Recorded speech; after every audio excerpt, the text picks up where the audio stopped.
नमस्कार दोस्तों।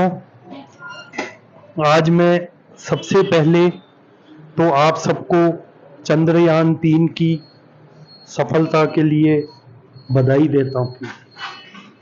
यह बधाई न केवल भारत के लोगों के लिए है, अपितु यह बधाई मेरी पूरे विश्व के लोगों के लिए है, क्योंकि चंद्रयान 3 की सफलता सिर्फ मैं ऐसा मानता हूं कि भारत के लिए नहीं है, यह विश्वव्यापी मुद्दा है।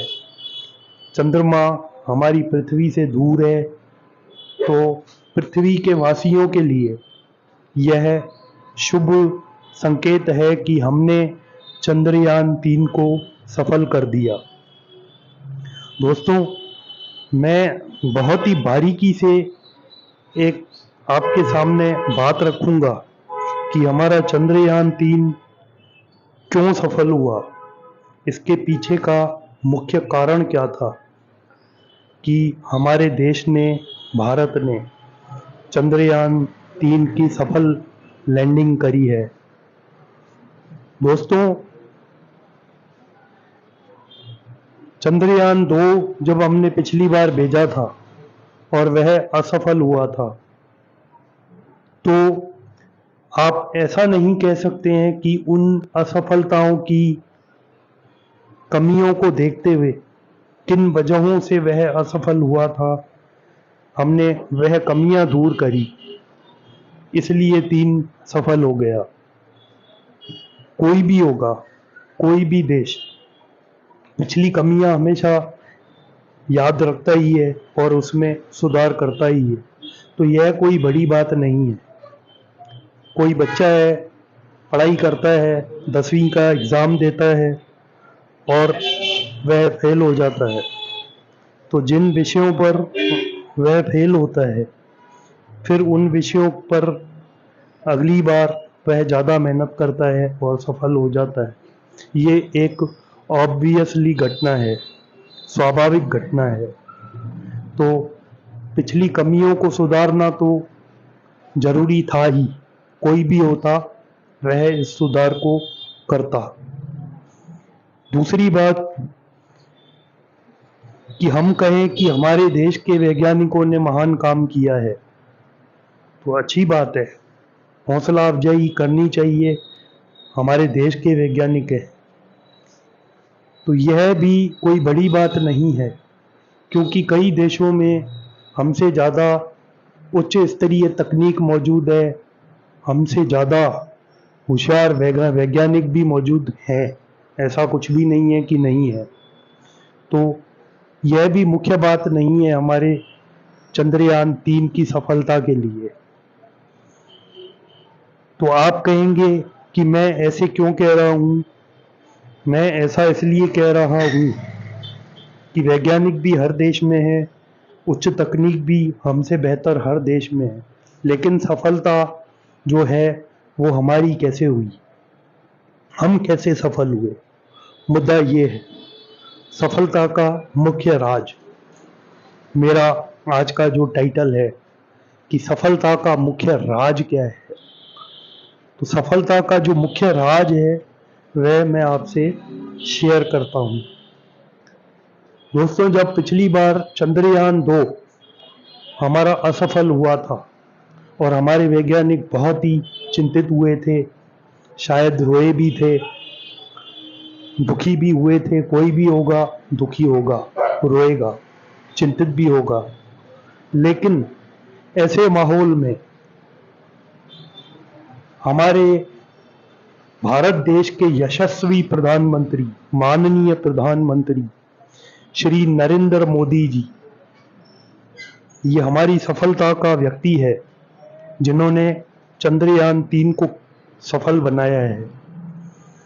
इन्होंने पिछली बार प्रत्येक वैज्ञानिक को गले लगकर ऐसी हौसला अफजाई करी, ऐसी हौसला अफजाई करी जो शायद मुझे नहीं लगता है कि किसी देश का प्रधानमंत्री ऐसी हौसला अफजाई असफलता के बाद करेगा।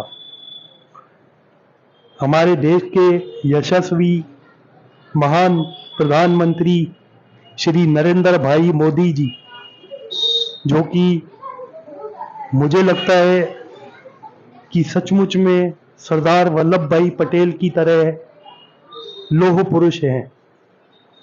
उन्हें पता था, वह भविष्य के बारे में जानते थे कि जिन असफलताओं के दौर आते हैं या जो असफलताएं हमारे सामने आज आई है, वह कल सफलता के रूप में प्रकट होगी। यह एक मजबूत इच्छा शक्ति को दर्शाता है। यदि आप सफलता के लिए आगे बढ़ना चाहते हैं, तो आगे बढ़ने के लिए सबसे पहले आप असफलता आने की स्थिति में भी निराश न हो, हताश न हो और परेशान न हो। यदि आप आज असफल हुए हैं और निराश नहीं हैं, हताश नहीं है, दुखी नहीं है, तो सफलता आपको जरूर मिलेगी। सफलता उन्हीं लोगों को मिलती है जो लौह पुरुष होते हैं। हमारे यशस्वी प्रधानमंत्री श्री नरेंद्र भाई मोदी जी ने चंद्रयान 2 की असफलता के दौरान भी चेहरे पर एक बहुत ही मस्त मुस्कुराहट रखते हुए, वैज्ञानिकों को गले लगाते हुए उन्हें आश्वस्त किया कि आप बेफिक्र होकर अगले मिशन की तैयारी में लग जाएं। सफलता अगले में नहीं मिलेगी तो उसके अगले में मिलेगी, लेकिन इस विषय को चिंता का विषय न बनाकर चिंतन का विषय बनाएं। क्योंकि जो चिंता होती है, ऐसा हमने कई कहानियों में कई दोहे हमने सुने हैं कि चिंता चिता समान है, अंतर केवल ये, चिता जरावत मृतक तन, चिंता जीवित देह। तो जो चिंता होती है वह जीवित देह को खत्म कर देती है, हमारी इच्छा शक्ति को खत्म कर देती है। हम जिंदा रहते हुए भी मुर्दे के समान हो जाते हैं। इसलिए हमें चिंता न करते हुए सिर्फ चिंतन करना था, और वही हमारे प्रधानमंत्री जी ने पिछली असफलता के दौरान ये गूढ़ ज्ञान हमारे वैज्ञानिकों को दिया था। उन्होंने चंद्रयान 3 के लिए भी एक अच्छा खासा बजट दे दिया, और ये बजट उन्होंने विशाल हृदय के साथ पारित किया, क्योंकि वो जानते थे प्रधानमंत्री जी कि जिस दिन सफलता मिलेगी उस दिन इस बजट की कोई कीमत ना होगी, कीमत होगी सफलताओं की। इसीलिए मुझे लगता है कि भारत में, हमारे देश में जो 2014 के बाद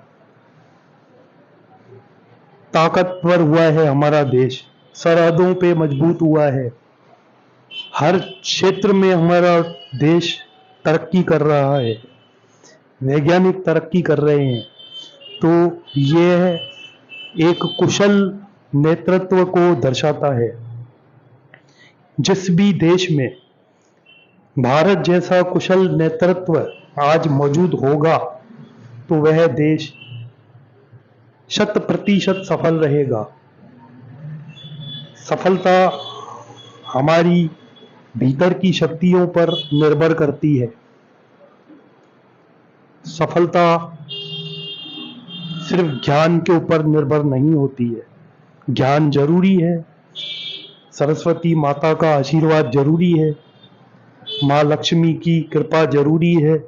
उनकी कृपा न होगी तो बजट कहाँ से आएगा? ज्ञान नहीं होगा तो हम आगे नहीं बढ़ सकते।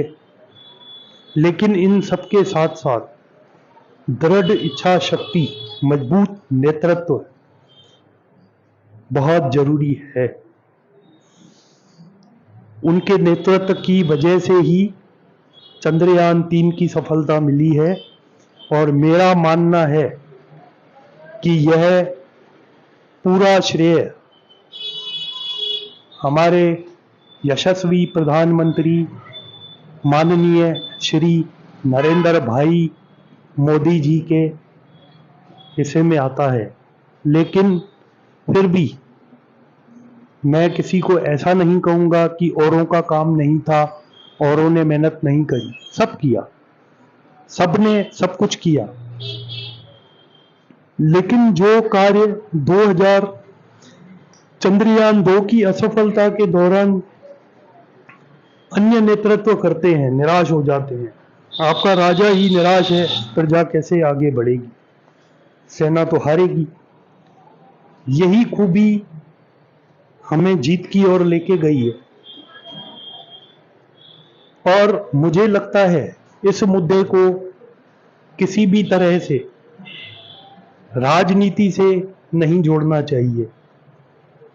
कुशल नेतृत्व जिनसे भी मिले, जिस भी राजनीतिक पार्टी से मिले, हमें कुशल नेतृत्व चाहिए। तो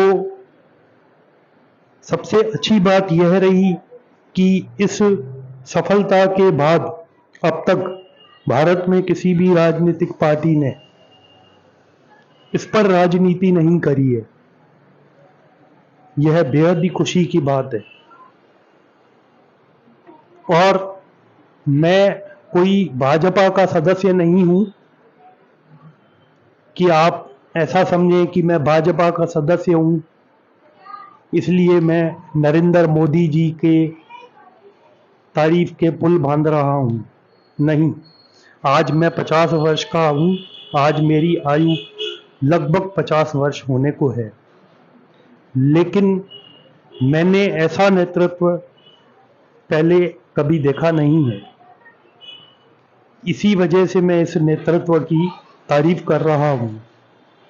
मुझे लगेगा कभी जीवन में कि मोदी जी के किसी निर्णय से आम जनता परेशान हुई है, यह देश कहीं पीछे गया है, तो मैं उसे भी बोलते हुए समय नहीं लगाऊंगा।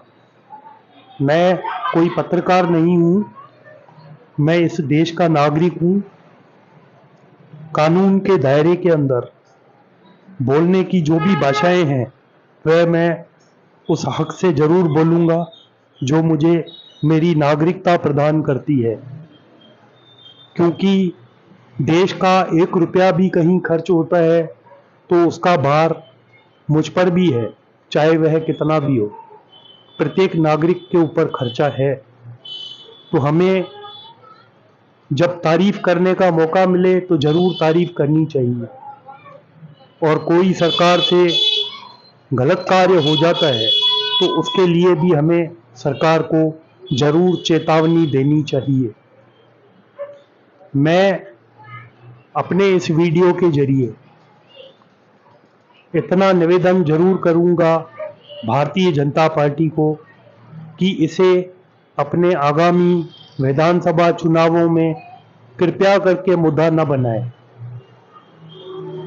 क्योंकि यह राष्ट्र हित के लिए किया गया कार्य है, राष्ट्र को समर्पित है। राष्ट्र अपने आंखों से देख रहा है कौन अच्छा काम कर रहा है, कौन अच्छा काम नहीं कर रहा है। मैं राजस्थान की अशोक गहलोत सरकार की भी तारीफ करता हूं। आज मैं राजस्थान में रहता हूं। आज मैं देखता हूं पुलिस प्रशासन चाक चौबंद है, पिछली सरकार के मुकाबले ज्यादा अच्छी है। सरकारी अस्पतालों को मुख्यमंत्री अशोक गहलोत ने ऐसा कस रखा है।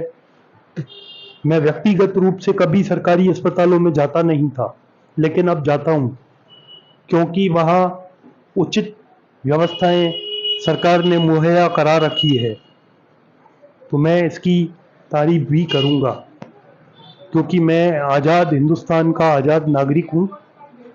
कोई सरकार अच्छा काम करेगी तो हम उसकी तारीफ करेंगे। पिछले लॉकडाउन में मेरी गाड़ी को, मेरे दुपहिया वाहन को पुलिस ने बिना किसी वजह के जब्त कर लिया था।